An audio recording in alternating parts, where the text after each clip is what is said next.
ألا بذكر الله تطمئن القلوب. آج ہم نے جو ماحول اپنے گھروں کا بنایا ہے اور جس ماحول میں ہم اور ہمارے بچے پرورش پا رہے ہیں اور ہماری زندگی گزر رہی ہے، وہ ماحول نہ تو اسلامی کہلا سکتا ہے نہ مسلمانی کہلا سکتا ہے۔ اسلامی اس لیے نہیں کہ 100% گھروں میں اسلام ہے۔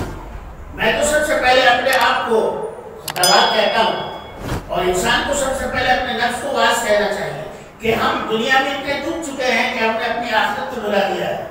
حالانکہ میرے اور آپ کے آقا سے صحابہ نے پوچھا کہ یا رسول اللہ صلی اللہ علیہ وسلم، ہماری جان آپ پر قربان، آپ یہ بتائیے کہ ایک دن میں موت کو کتنی مرتبہ یاد کریں؟